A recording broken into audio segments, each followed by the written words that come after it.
The woman burst into tears when the orange cat brought home another kitten. What happened next touched everyone. The small house on Dogwood Lane was Eleanor Vance's sanctuary, a repository of memories both cherished and quietly sorrowful. At 70, Eleanor, a retired elementary school librarian whose gentle manner had once guided countless children towards the magic of books, lived a life defined by neatness, routine, and a profound underlying quiet. Her husband, Michael, had been gone for 15 years, and their shared life lingered mostly in the scent of his old pipe tobacco, faintly clinging to the study armchair and the well-tended, though now slightly simplified garden they had cultivated together. Her days followed a gentle, predictable rhythm. Morning tea with the newspaper, tending her small collection of houseplants, reading, needlepoint, quiet walks around the familiar neighborhood when the weather was fair. It was a peaceful existence, but one underscored by a persistent loneliness, a silence that had deepened significantly after the loss of Sonny 2 years ago. Sonny, just thinking the name brought a familiar ache to Eleanor's chest. He hadn't been just a kitten. He had been a spark, a small, vibrant sunbeam that had unexpectedly illuminated her quiet life shortly after she retired. An orange tabby with 4 perfect white paws and an impossibly cheerful disposition, Sonny had tumbled into her life and her heart with boundless kitten energy. She had doted on him, cherished his playful antics, reveled in his affectionate purrs, and then, just as he was blossoming into a handsome young cat, illness struck, swift, cruel, and incurable. Feline infectious peritonitis, the vet had diagnosed grimly. Despite Eleanor's desperate efforts and expense, Sonny had faded quickly, leaving a void in the house that felt disproportionate to his small size. The grief had been sharp, debilitating. The silence Sonny left behind felt heavier, more final than even Michael's passing had. For months, the house felt unbearably empty. Eleanor moved through her days mechanically, the joy gone out of her garden, the books unread on her nightstand. It was almost exactly a year after Sonny's death that Leo appeared. He'd shown up on her back porch one rainy evening, a bedraggled, skinny orange tabby, older than Sonny had been, perhaps a year or two old, with a torn ear, several nasty-looking scratches, and eyes wide with hunger and distrust. He wasn't cheerful like Sonny. He was wary, clearly having known hardship. Something about his vulnerability, perhaps, or just the sheer coincidence of another orange cat appearing when her heart was still so bruised, made Eleanor open the door. She hadn't intended to keep him. She'd planned only to offer food, shelter from the rain, maybe get him checked by the vet. But Leo, once inside, seemed to understand he'd found refuge. He ate ravenously, then curled up on the rug by the door and slept for nearly 24 hours. He allowed Eleanor to gently clean his wounds, submitted to a vet visit, where he was neutered, vaccinated, and treated for his injuries, and gradually, cautiously, decided to stay. Now, a year later, Leo was transformed. His orange coat was thick and glossy, his torn ear had healed into a distinctive notch, and his wary eyes now held a look of calm, trusting affection when they rested on Eleanor. He wasn't a playful clown like Sonny had been. Leo was a quiet, dignified companion. He enjoyed long naps and sunbeams, supervised Eleanor's gardening from the patio railing, and curled up near her armchair in the evenings, offering his steady, rumbling purr. He filled the house not with boisterous energy, but with a gentle, unassuming presence that had slowly, patiently begun to soothe the lingering ache of Eleanor's losses.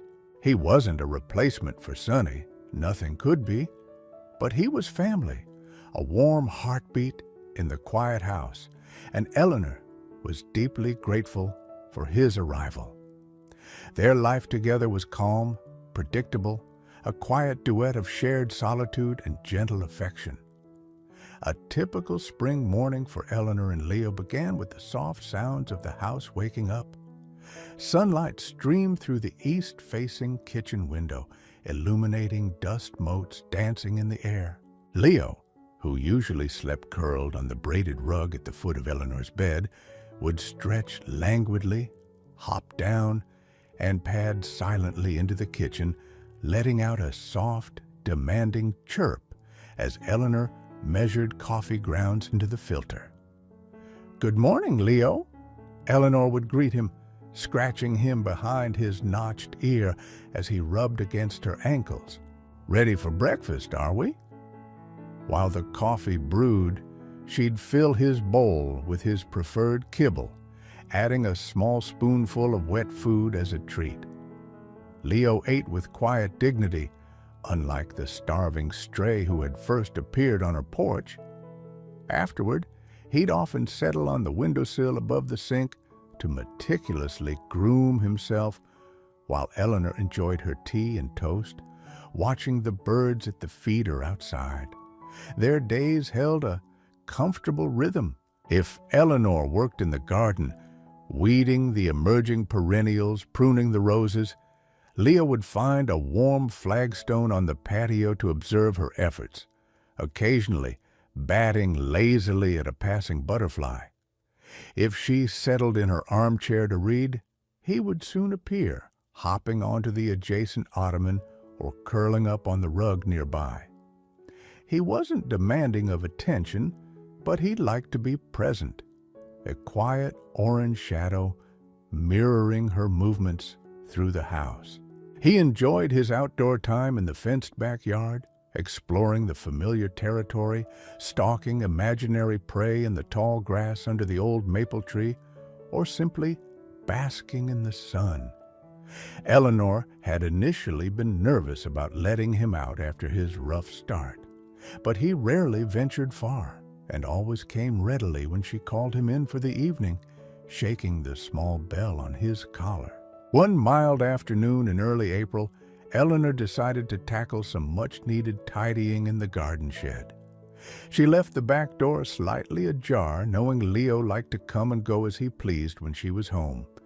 She was busy sorting through old pots and tools, dust motes thick in the air, when she realized the afternoon light was beginning to fade. Leo usually came in for his dinner around this time.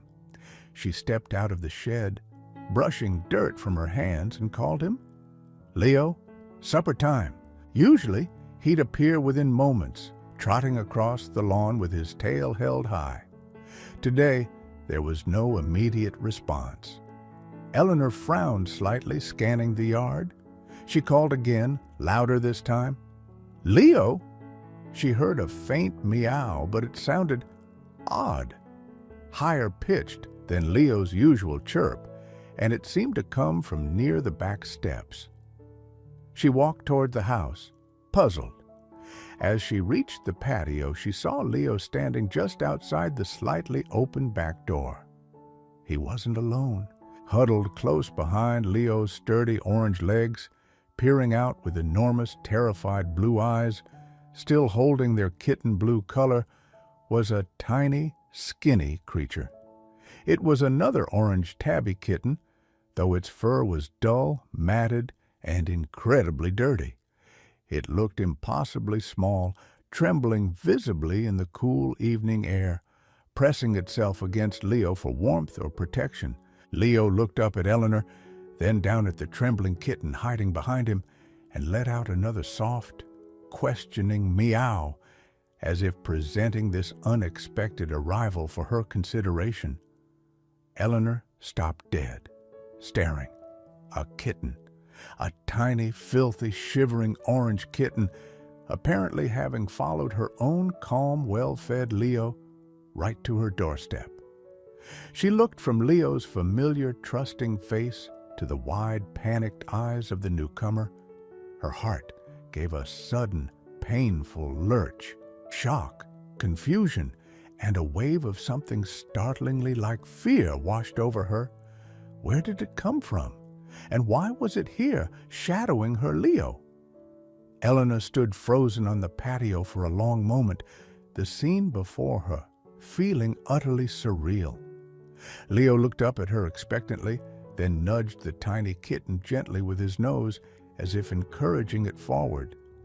The kitten flinched, pressing itself even harder against Leo's legs, letting out a tiny, choked mewl. "Oh my goodness," Eleanor finally whispered, finding her voice. "Leo, where on earth did you find this little scrap?" She knelt slowly, careful not to make any sudden movements that might frighten the already terrified kitten. Leo remained calmly in place, acting as a sort of anchor for the smaller one. Eleanor extended a tentative hand towards the kitten. It shrank back instantly, eyes wide with panic. It was clearly feral, or at least deeply unsocialized and scared, and desperately thin.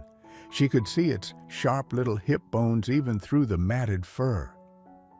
"It's all right, little one," Eleanor murmured soothingly, keeping her hand still. "Nobody's going to hurt you." She looked more closely at the kitten.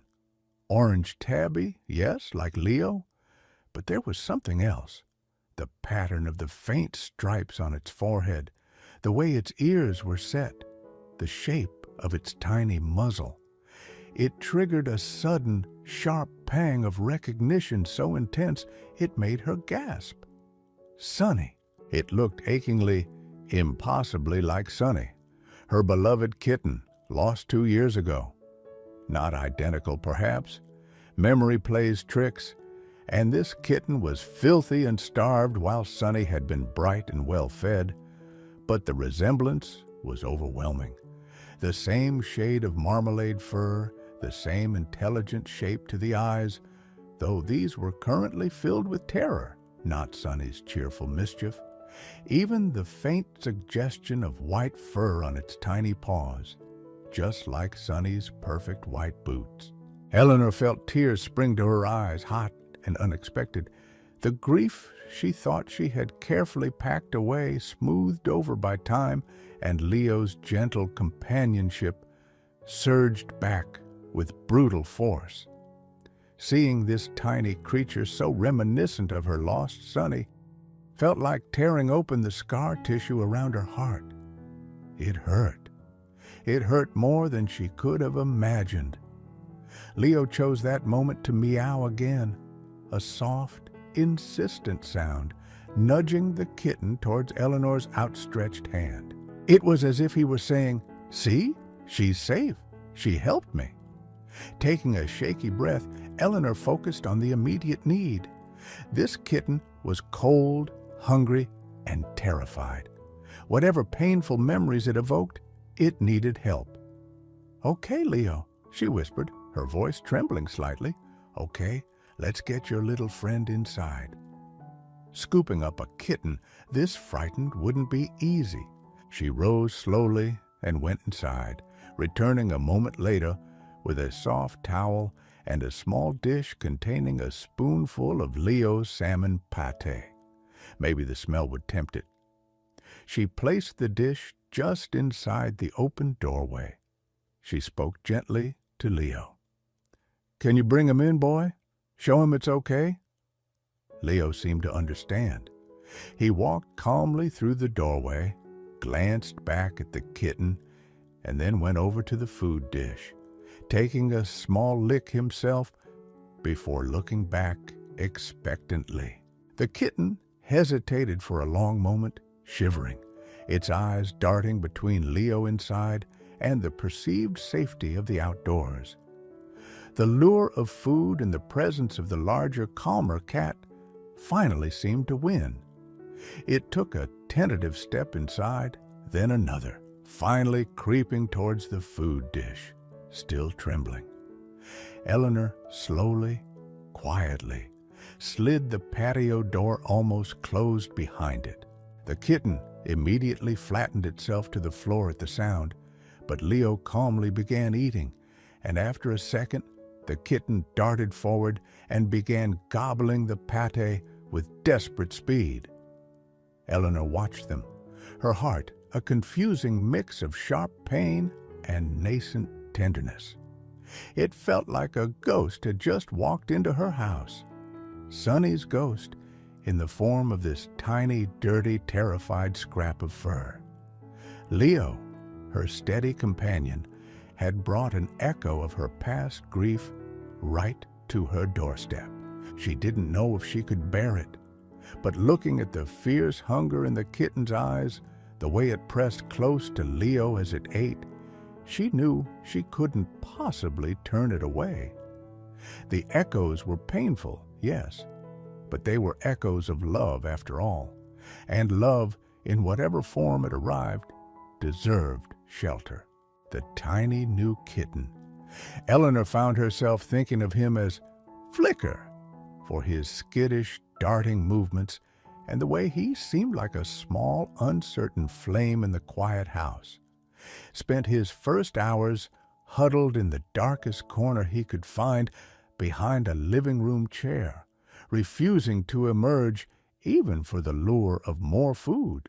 Leo seemed to accept the newcomer's presence with quiet indifference, occasionally sniffing in Flicker's direction before settling down for a nap in his usual spot on the ottoman. Eleanor knew Flicker needed more than just food. He needed warmth, security, and likely a vet check.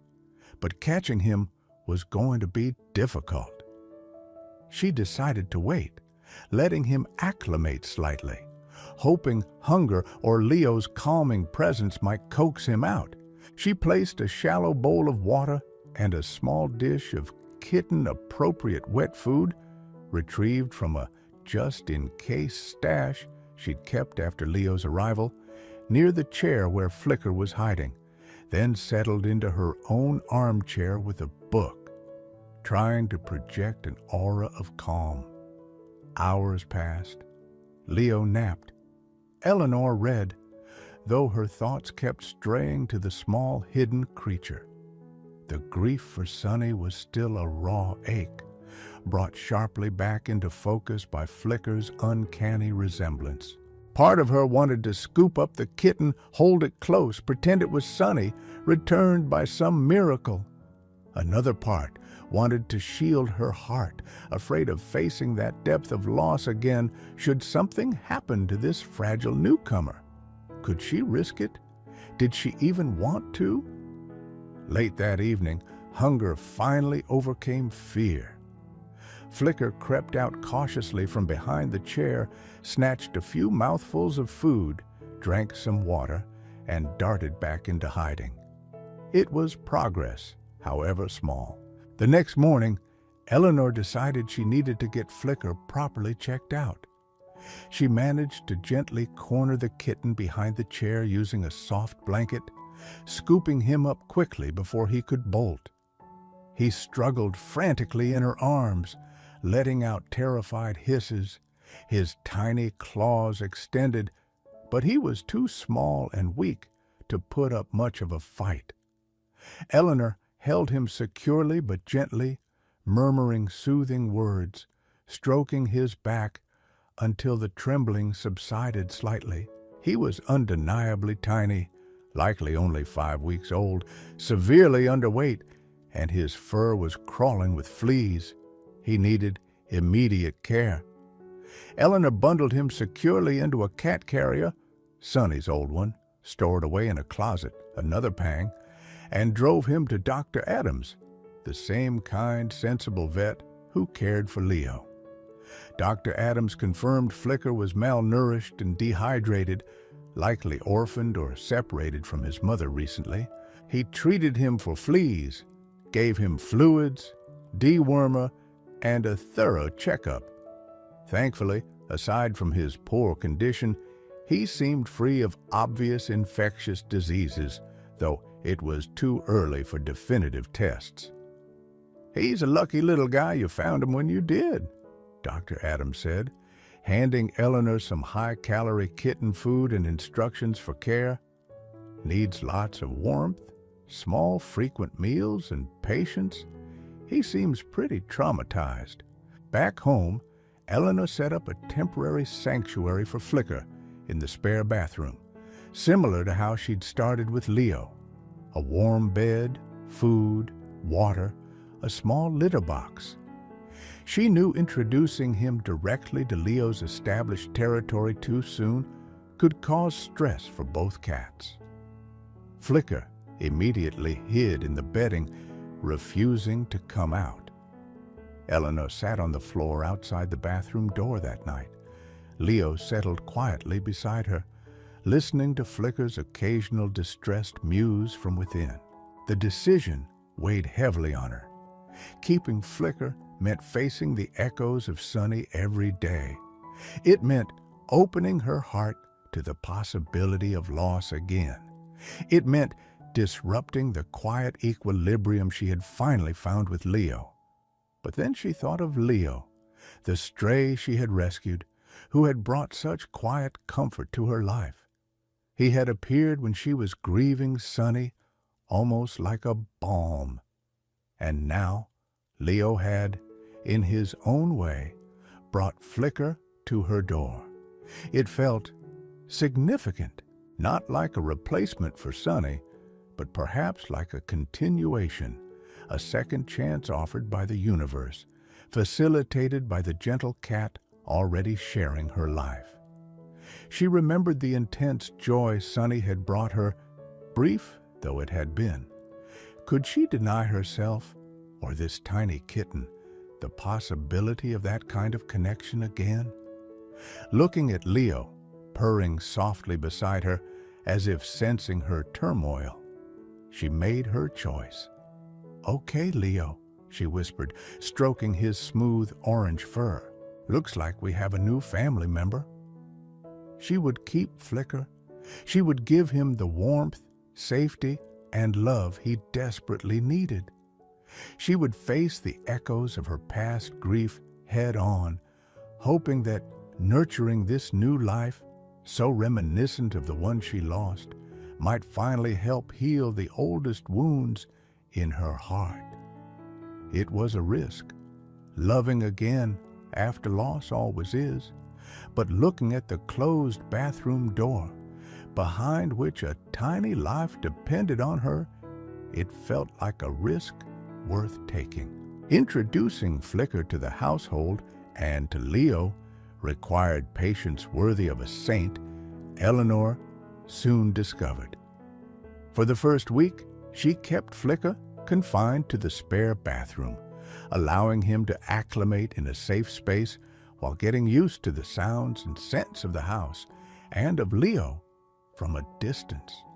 She spent hours each day just sitting quietly in the bathroom with him, reading aloud, letting him grow accustomed to her presence without forcing interaction. Leo, meanwhile, seemed curious but unperturbed by the newcomer hidden away. He would often sit outside the bathroom door, sniffing intently at the crack underneath, sometimes letting out a low, questioning meow, but showing no signs of aggression or territoriality. This calm acceptance from her established companion gave Eleanor hope. When Flicker seemed slightly less terrified, eating well and even occasionally batting at a dangling string Eleanor offered, she decided it was time for supervised introductions. She brought Flicker, securely in his carrier, into the living room where Leo was napping. Leo woke up, saw the carrier, sniffed it cautiously, gave a disinterested flick of his tail, and promptly went back to sleep on the ottoman. Not hostility, Eleanor thought with relief, just classic feline indifference. Over the next few weeks, She facilitated short, supervised sessions where Flicker could explore the living room while Leo was present. Flicker, tiny and initially overwhelmed, usually stayed close to Eleanor or darted under furniture, while Leo mostly watched from a distance or ignored him completely. There were a few moments of tension, a low hiss from Leo when Flicker stumbled too close to his nap spot, a scared squeak from Flicker when Leo moved unexpectedly. But Eleanor was always there to calmly redirect or separate them if needed. Slowly, tentatively, curiosity began to outweigh caution, especially for Flicker. He started following Leo around the room at a distance, mimicking his movements, watching intently as the older cat groomed himself or stretched. Leo, for the most part, tolerated this shadowing with remarkable patience, occasionally giving the kitten a warning cuff with a paw, claws retracted, if he got too bothersome, but never showing true aggression. The turning point came one sunny afternoon. Leo was sprawled on the rug, enjoying a patch of warm sun. Flicker, growing bolder by the day, crept closer and closer, eventually settling down just inches from Leo's tail.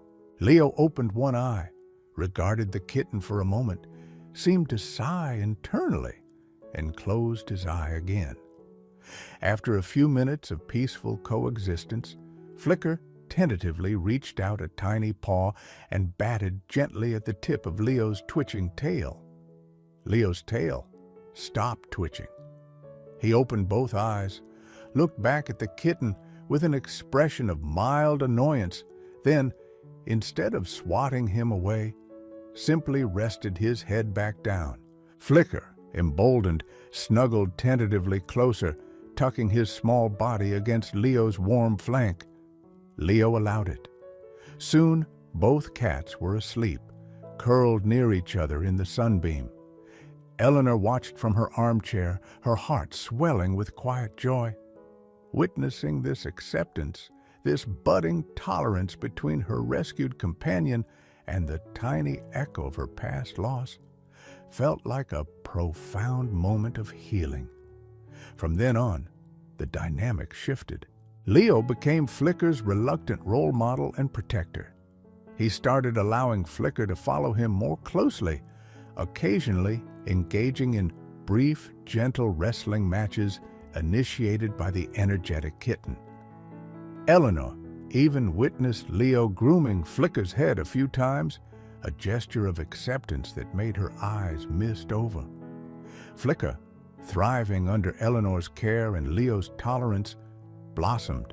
He gained weight. His orange coat grew soft and bright. The resemblance to Sunny remained startling, especially the white paws. And his initial terror gave way to playful kitten antics. He chased dust bunnies, attacked Eleanor's knitting yarn with gusto, and discovered the joy of climbing the small cat tree Eleanor bought for him. The quiet house was quiet no longer. It now echoed with the pounce of tiny paws, the jingle of cat toys, the contented purrs of two orange cats often found sleeping curled together, and Eleanor's own soft laughter, something heard far too rarely in recent years. The three of them, the grieving woman, the gentle rescued cat, and the tiny newcomer who looked so much like a lost love, were slowly, carefully, weaving their lives together, three hearts warming the once quiet house with the gentle rhythm of companionship and rediscovered hope. Seasons turned, and the fragile peace of that first spring blossomed into the comfortable warmth of summer, then mellowed into the golden hues of autumn. Inside the house on Dogwood Lane, the trio of Eleanor, Leo, and Flicker settled into a harmonious routine that felt both new and deeply familiar. Flicker, no longer a tiny scrap but a rambunctious, healthy young cat, nearly as large as Leo, retained the uncanny resemblance to Sonny that had first pierced Eleanor's heart. He had the same 4 white paws, the same expressive green eyes, the same playful energy that had characterized Eleanor's first beloved kitten.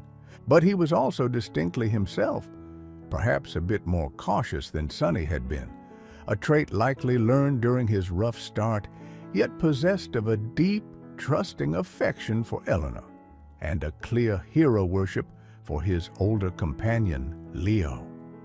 Leo, the calm anchor of the household, treated Flicker with a patient tolerance that often bordered on affection.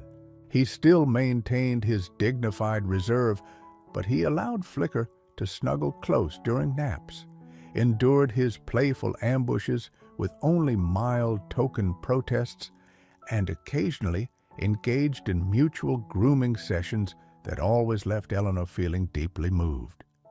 He seemed to understand, in that intuitive way of animals, that Flicker belonged, that this small, energetic creature was now part of their quiet family. For Eleanor, the presence of both cats was a source of profound comfort and quiet joy. The sharp edges of her grief for Sonny had finally softened, not erased, but integrated into a larger tapestry of love and memory. Seeing Flicker, so like Sonny yet so himself, thriving and happy, felt like a healing balm on old wounds. It hadn't replaced Sonny, but it had allowed the love she still held for him to find a new focus, a new expression. It felt like a second chance, a quiet miracle delivered to her doorstep, perhaps orchestrated by the gentle orange cat she had rescued a year before. She often watched Leo observing Flicker, a thoughtful look in his wise eyes. Had Leo sensed her loneliness after Sonny?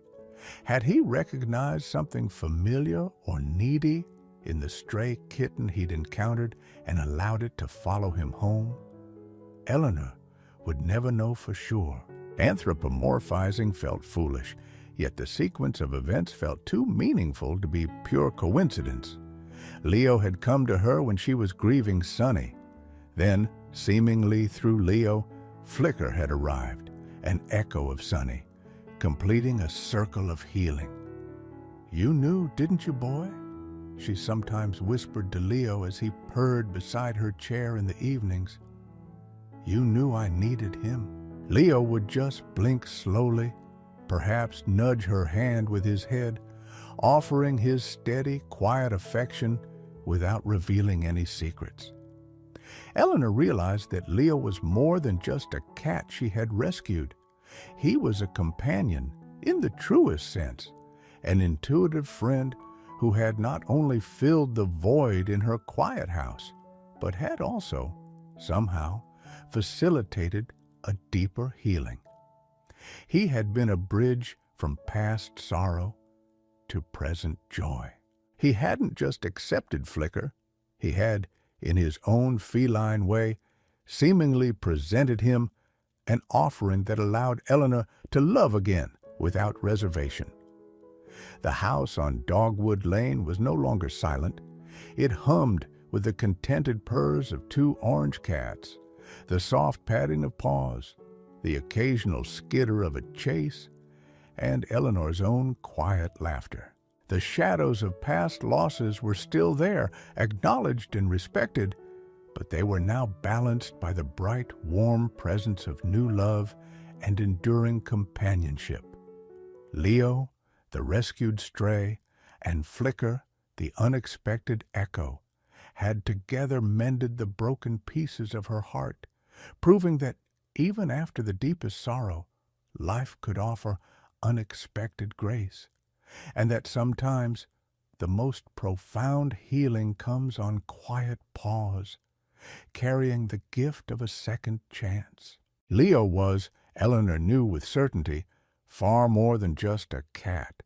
He was a furry, 4-pawed miracle.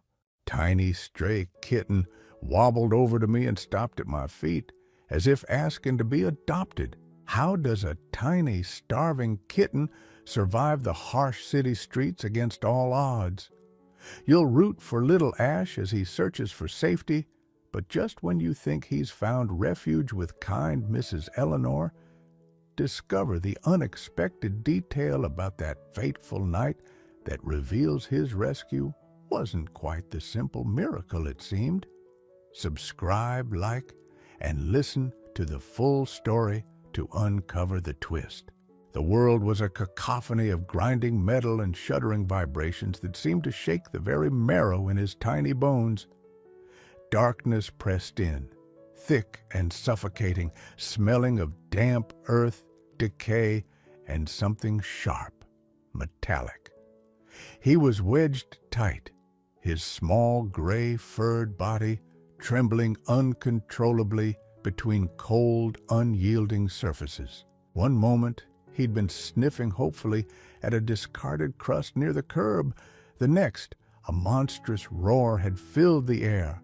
The ground had trembled, and a giant wheeled beast lumbered past, its immense tire missing him by inches, but somehow tumbling him end over end into this narrow, terrifying abyss. It felt like a drainpipe, slick with unseen grime. Panic, cold and sharp, clawed at his insides, a sensation far worse than the gnawing hunger that had been his constant companion. He tried to cry out, a desperate mule for the mother who no longer came, but only a choked squeak escaped his raw throat. Above, the receding rumble of the garbage truck faded, leaving behind an echoing silence broken only by the frantic thumping of his own heart against his ribs. Water dripped somewhere nearby, each drop a small explosion in the stillness. He was trapped, utterly, terrifyingly trapped. The slick walls offered no purchase for his tiny claws. He scrabbled uselessly, his paws sliding, his breath coming in ragged gasps. Was this it? Was this cold, dark, damp hole the end? He pressed his face against the cold metal, a tiny whimper finally escaping, a sound so small it seemed absorbed by the overwhelming darkness before it could even echo. He was alone, terrified, and utterly helpless, swallowed by the indifferent infrastructure of the sprawling suburban landscape. The scent of rain began to drift down from the opening far above, promising another layer of misery to his already desperate plight. Just 2 weeks ago, the world had been warm, soft, and smelled comfortingly of his mother.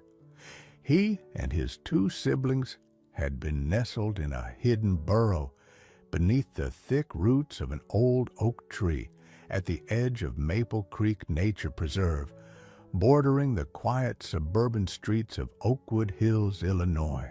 Their mother, a sleek gray cat with watchful green eyes, had been a cautious but devoted provider, bringing them small voles or scraps she scavenged from the less secured bins on trash day.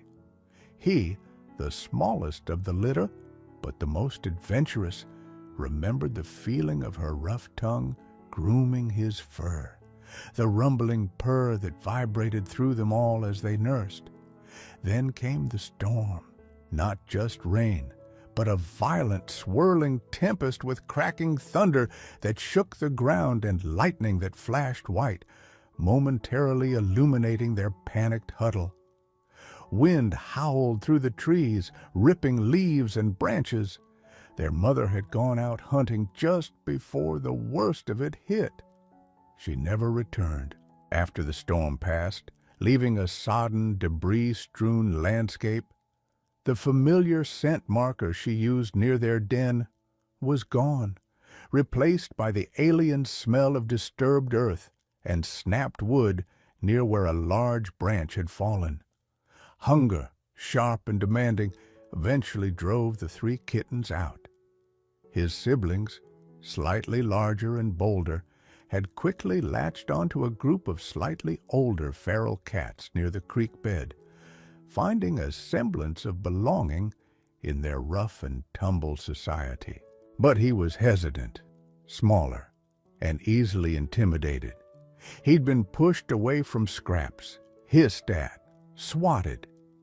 The primal drive for his mother's specific scent and warmth kept him searching the periphery, venturing further from the relative familiarity of the preserve and deeper into the grid of asphalt streets, manicured lawns, and towering houses. He was a tiny scrap of gray fur adrift in a human world he didn't understand. For days, he'd survived on sheer luck. A dropped French fry here, an insect there, licking condensation from lawn furniture. He learned quickly, loud noises meant danger, fast-moving metal monsters. Cars were deadly.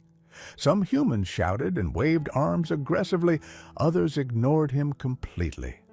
Hunger was a constant ache. Cold seeped into his bones as the late autumn nights grew sharper, and fear was his shadow. The inciting incident wasn't a single dramatic choice, but a culmination of desperate necessity. Huddled beneath a prickly holly bush, shivering violently after a cold drizzle, the gnawing emptiness in his belly became unbearable. The last edible thing he'd found was a stale Cheerio 2 days ago. He could smell the tantalizing aroma of discarded food wafting from the green bins lined up along Sycamore Lane for morning pickup. It was trash day. He knew the routine was dangerous, the loud trucks, the clanging bins, but the hunger overrode the fear. Driven by that primal need, he crept from the relative safety of the bush, his senses on high alert, darting towards the source of the smell. He was focused entirely on a slightly ajar lid, sniffing at the promise within, when the garbage truck rounded the corner, its air brakes hissing, its engine roaring. The ensuing panic and tumble into the storm drain wasn't a choice, but a consequence of the desperate gamble hunger forced him to take. His initial goal, simply to survive moment by moment, had now escalated. First, escape the drain, then find food and shelter, any food and shelter, before exhaustion claimed him. Terror eventually gave way to a primal survival instinct. The gray kitten, let's call him Ash for his dusty coat, pressed his small body against the cold curve of the drainpipe. The dripping water wasn't heavy rain, just a slow, steady plink, plink, plink from runoff somewhere above. He waited, listening. The world outside the drain grate high above was muted. Distant traffic, a dog barking, the chirping of sparrows. No immediate thunder, no roaring engines. He tested the wall again. It was smoother metal near the bottom, but further up, where sections joined or debris had accumulated, there were slight ridges, bumps, and patches of hardened grime. Driven by desperation, Ash began to climb. It was agonizingly slow. His claws, tiny and not yet fully formidable, scraped and slipped. He'd gain an inch, slide back, half. He used every bit of leverage, bracing his hind legs against the opposite side of the pipe where possible, digging his claws into any microscopic imperfection. The smell of decay was stronger here, mixed with the cloying sweetness of stagnant water and something vaguely chemical. Once, a large beetle scuttled past his face, sending a fresh wave of panic through him, causing him to lose his grip and slide down a foot, scraping his side. He clung there, trembling, heart hammering, before resuming the climb. It felt like hours. Dirt and grime caked his already matted fur. His muscles burned, his paws were raw. Finally, he reached the top, hooking his claws over the rusted metal edge of the great opening at street level. He peered out cautiously. The coast seemed clear on this stretch of Sycamore Lane. With a final surge of effort, he hauled his exhausted body onto the rough asphalt of the gutter, collapsing there for a moment, shivering and gasping. Freedom! But the world was still vast and threatening. The hunger pangs returned with a vengeance, now accompanied by a dull ache in his scraped limbs. He needed food, warmth, safety. He began to wander again, sticking close to the edges of properties, darting under bushes whenever a car passed or a door opened. He tried his luck at another trash bin, but it was tightly sealed. He ventured onto a back patio, drawn by the smell of a barbecue grill used the night before, but found only cold metal and the lingering scent of meat. A large ginger tomcat, sporting a torn ear and a proprietary air, suddenly appeared on the fence line, letting out a low, menacing yowl. Ash didn't hesitate.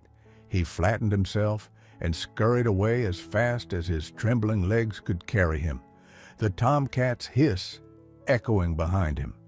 He crossed lawns, navigated fences, learned the hard way that some garden mulch contained sharp, painful pebbles. He saw humans through windows, families eating dinner, people watching television. Warmth and light tantalizingly close, but utterly inaccessible. One encounter was particularly frightening. A group of kids, maybe 8 or 9 years old, spotted him trying to hide under a parked car. "Look, a kitty!" one yelled, but their approach wasn't gentle.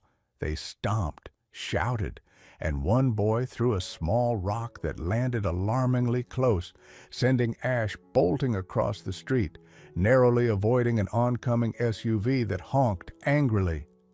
He scrambled into a dense thicket of overgrown bushes, heart pounding, the sound of the children's laughter fading as they lost interest. Humans, he learned, could be a source of sudden, inexplicable terror. As afternoon began to fade towards evening, the air grew colder. A biting wind picked up, rustling the dry leaves that littered the sidewalks and lawns. Ash found temporary respite, huddled in a pile of raked leaves near a garage, the decaying foliage offering a tiny bit of insulation. But it wasn't enough. He was weak, disoriented, and the hunger was becoming a dizzying ache. He tried chewing on a tough, dry leaf, but it offered no sustenance. He lapped at a small puddle left over from the morning's drizzle, the cold water doing little to soothe his emptiness. He was starting to lose hope, his small body succumbing to exhaustion and the relentless chill. He curled tighter, a miserable ball of fur, his breathing shallow. The sounds of the neighborhood, a distant siren, laughter from a backyard, the rhythmic slam of a screen door, seemed to mock his isolation. Each potential source of help had turned into a threat or a dead end. The world felt vast, cold, and utterly indifferent to his struggle. Shivering uncontrollably in the leaf pile, Ash drifted into a state of near torpor. The world outside faded into a dull hum. Images flickered behind his closed eyes. The warmth of his mother, the rough play of his siblings, the terrifying face of the ginger tomcat, the looming shape of the car tire. He felt impossibly small, fragile. Perhaps it was better to just stay here, to let the cold take him, to stop the endless, fruitless search. The effort required to move, to hope, felt monumental, beyond his waning strength. He emitted a tiny, despairing sigh, a puff of condensation in the frigid air. Then a new scent cut through the damp, earthy smell of the leaves. It was faint at first, carried on a vagrant breeze, but distinct. Warm, sweet, rich, something utterly different from the garbage and decay he'd grown accustomed to. It smelled like baking, like warmth and sweetness combined. It was illogical, instinct overriding the crushing despair, but the scent acted like a lifeline thrown into his pit of misery. It promised something good, something other than the cold, harsh reality he was facing. Slowly, painfully, Ash uncurled himself. Every muscle protested. His legs felt like lead weights. He poked his small, dirty face out from the leaves.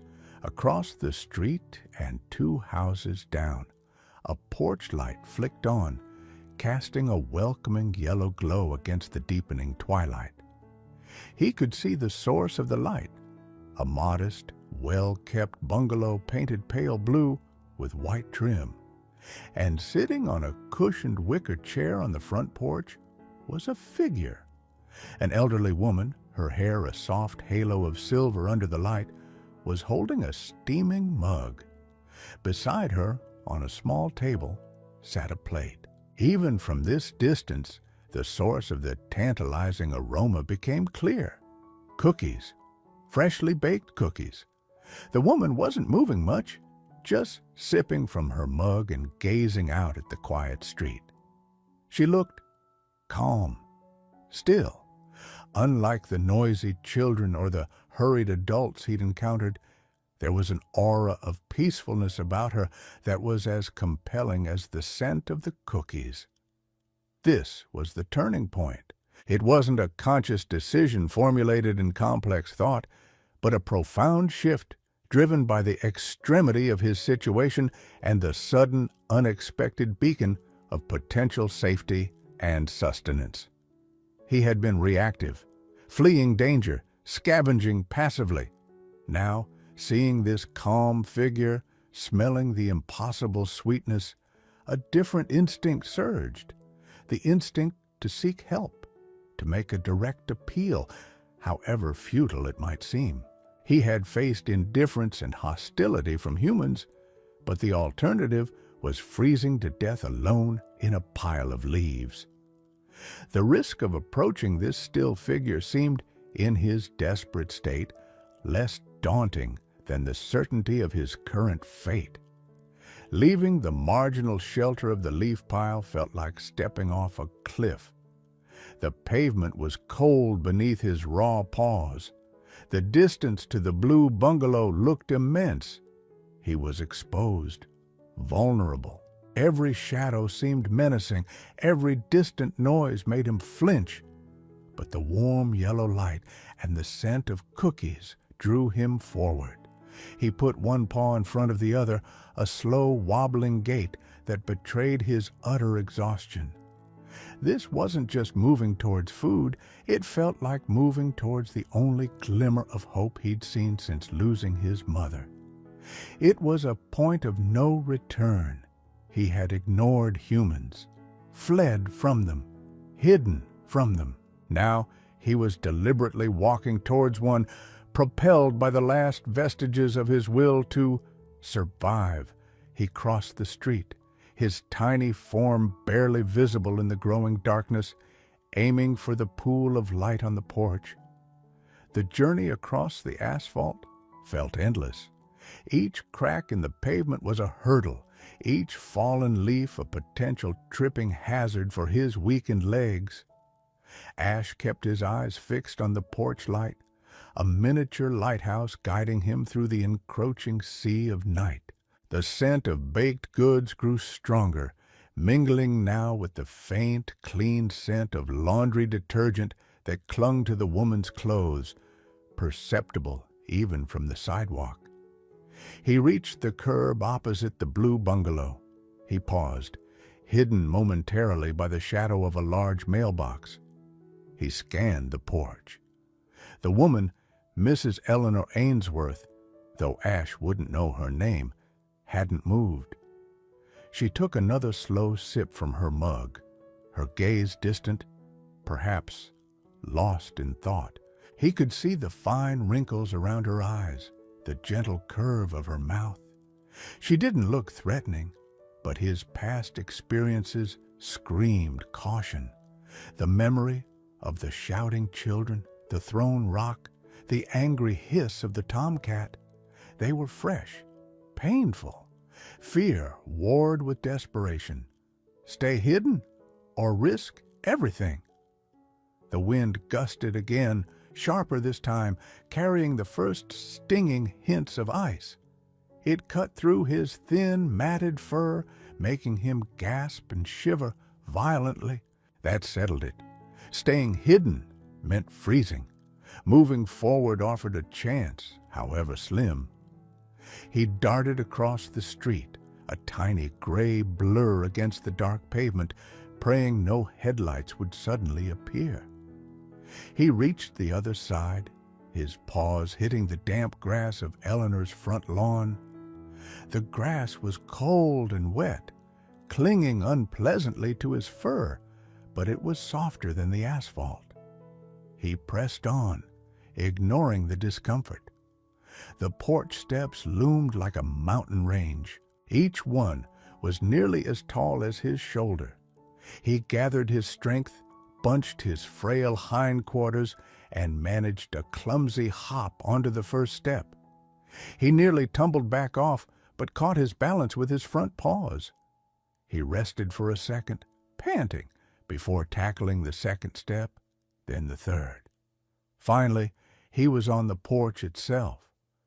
The smooth, painted wood felt slightly warmer than the concrete steps. He was only a few yards away from the woman now. He could hear the soft clink of her mug as she set it down on the table beside the cookies.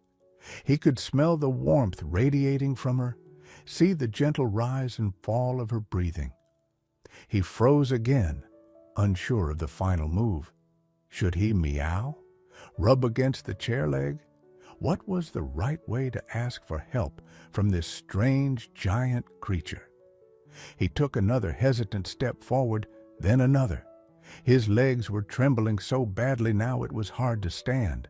He felt dizzy, lightheaded from hunger and exhaustion. He was directly in the pool of light cast by the porch lamp, completely exposed. He could see the pattern on her knitted cardigan, the worn leather of her sensible shoes resting on the porch floor. He was so close. This was it, the final push.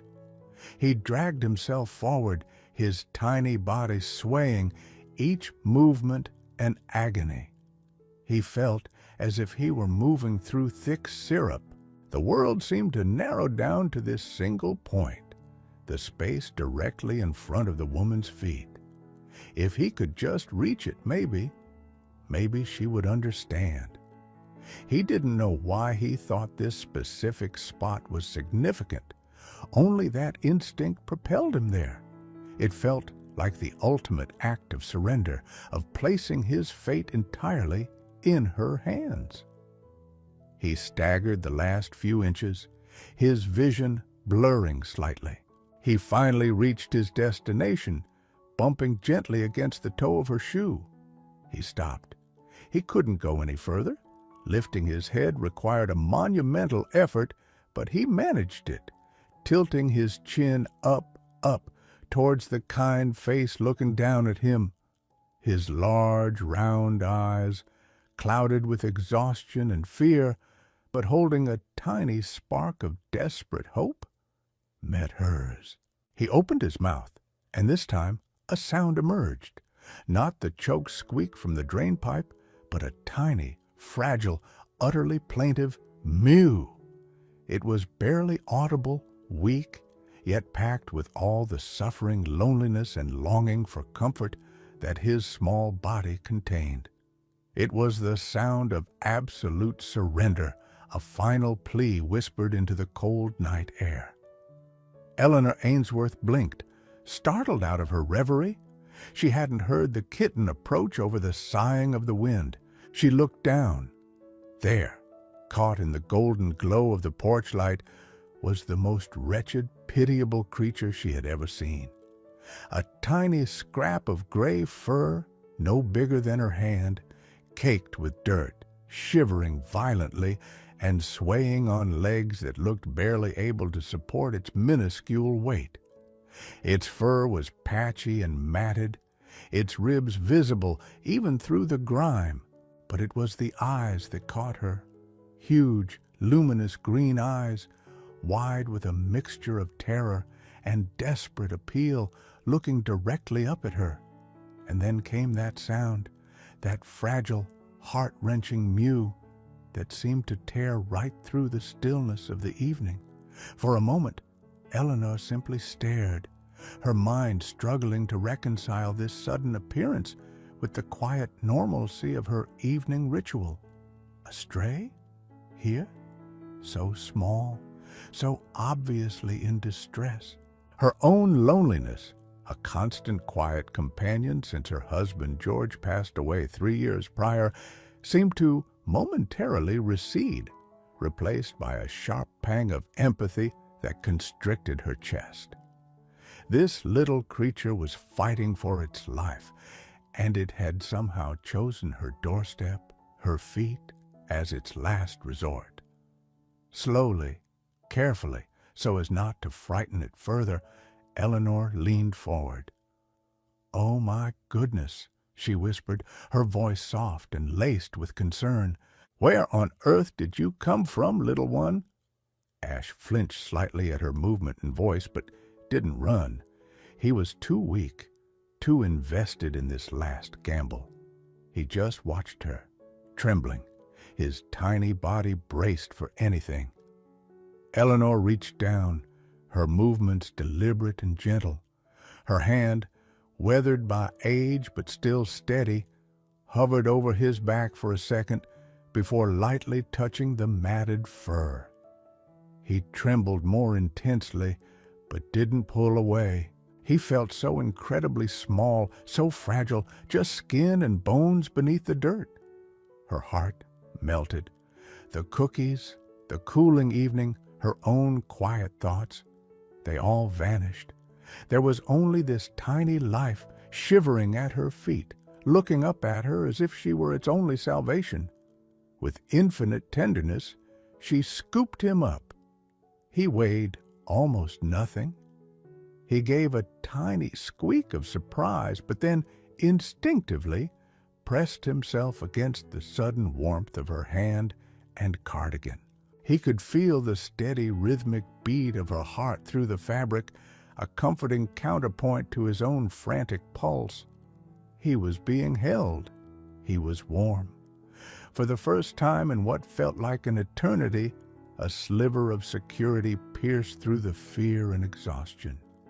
He closed his eyes, too weak to even attempt a purr, simply absorbing the incredible sensation of gentle human contact.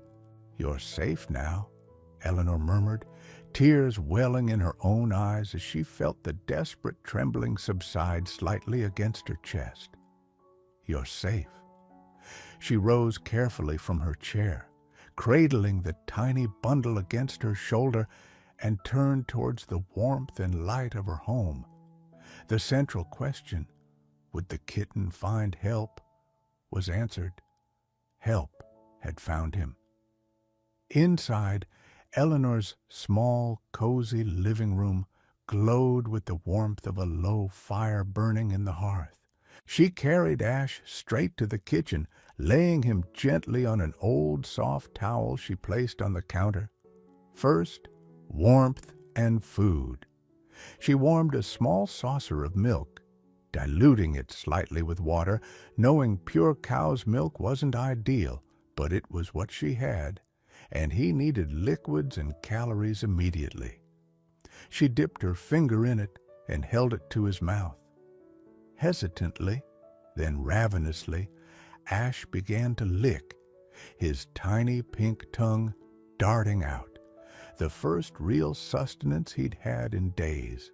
While he drank weakly, Eleanor dampened a soft cloth with warm water and began to gently clean the worst of the grime from his face and fur. He protested feebly at first, but soon seemed to relax into the gentle ministrations, the warmth of the cloth soothing. She could see now just how skinny he was, his small bones sharp beneath her fingers. He finished the milk, looked up at her with those huge eyes, and let out another, slightly stronger mew. Eleanor's heart clenched. She found a can of wet food meant for her neighbor's cat, kept for emergencies when she cat sat, and mashed a tiny amount with a fork, offering it to him. He ate slowly, but with determination. Once he was cleaned up as best as she could manage without causing undue stress, and with a little food in his belly, Eleanor wrapped him loosely in a soft, clean fleece blanket. She carried him back to the living room and settled into her favorite armchair near the fireplace, the tiny bundle cradled in her lap. Ash, exhausted, but finally feeling safe, warm, and with a full belly for the first time since leaving his mother, kneaded weakly against the blanket for a moment before curling into a tight ball. Within minutes, a faint, rumbling purr started deep in his chest, a sound Eleanor hadn't realized how much she'd missed hearing in her quiet house. She sat there for a long time, stroking his soft, clean fur, now revealed to be a lovely charcoal gray, listening to the crackle of the fire and the contented purr in her lap. The loneliness that usually settled around her in the evenings felt distant, pushed back by the presence of this small, resilient creature. She looked down at him, sleeping peacefully, a picture of vulnerability and trust. "Hope," she whispered, deciding on his name right then and there. "I think I'll call you Hope." Hope, the kitten who had battled the odds, found his home. He became Eleanor's constant companion, a shadow padding softly behind her, a warm weight on her lap during quiet evenings, his playful antics bringing laughter back into the silent rooms. He filled a void in her life she hadn't fully acknowledged, and she, in turn, gave him the safety, love, and warmth he had so desperately sought.